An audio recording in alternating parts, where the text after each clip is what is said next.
Hey, what's up everyone? JJ here, and today we're looking at set 76427 Buildable Buckbeak. We will take a look at this build, look at some of the various positions that Buckbeak can stand in. We will also look at this cool little side build of the pumpkins, and I'll talk about what I like about this set and compare it to some of my other favorite LEGO Harry Potter buildable creatures. But let's take a look at this set. This set was released in 2024 and has 723 pieces. This set retailed for $59.99 in the US. And of course, we have the buildable Buckbeak. And like I said before, this cool little crow build as well as these pumpkins.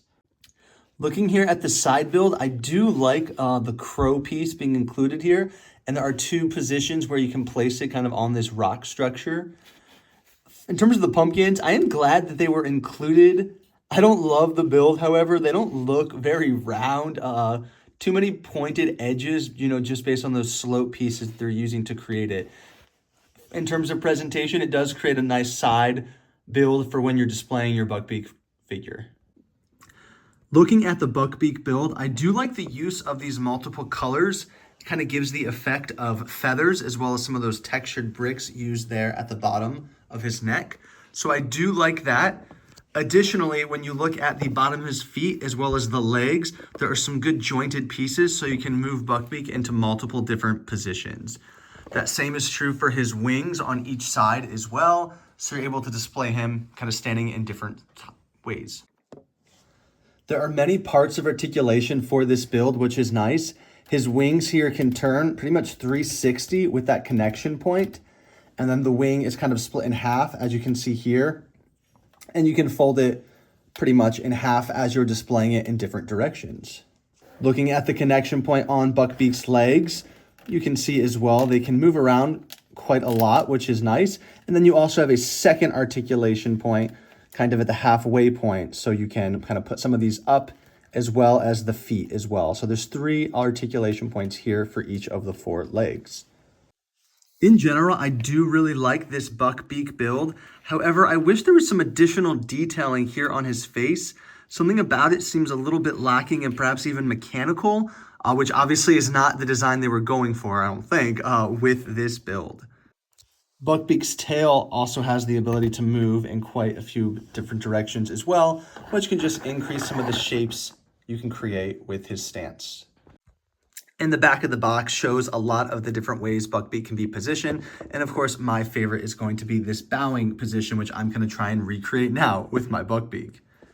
And here we can see I recreated that pose. And this is how I plan to display my Buckbeak on the shelf. Talking about kind of the mechanical feel, like I said, some of the backs of those bricks are displayed, which isn't great. I wish they would have cleaned that up a little bit. Looking at the wing, I do like how they kind of create that feather look, however, with all those additional pieces here on the wing. Looking at Buckbeak next to the Hungarian Horntail, there's no play feature that allows you to like flap his wings, for instance. So there's nothing in the design that allows you to kind of create movement in that way. Additionally, as you can see, Buckbeak is built in a much larger scale than the Hungarian Horntail. And I really wish they had included some type of title like they have for the Hungarian Horntail, and that could have appeared maybe somewhere here on the pumpkins where it could have said Buckbeak or even just Hippogriff in general. And here we can see Buckbeak next to the Mandrake. Obviously the Mandrake is built in a much larger scale than Buckbeak. This is a much smaller item that should probably be the size of one of Buckbeak's legs.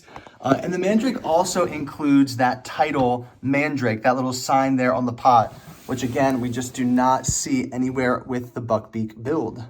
All in all, I do really like the Buckbeak build. I wish a little bit more detail had gone to his face. I think a little bit of the build gets lost for me there, but overall, I think it's gonna make a great display piece and I'm excited to put it on my shelf. In general, I like to collect LEGO Harry Potter that is in minifigure scale. And even though this Buckbeak is obviously bigger than minifigure scale, it still has room here on the top for minifigures. So it's kind of close enough for me to imagine that the Harry Potter characters can be riding on top of him. So it mostly fits for what I'm looking for there.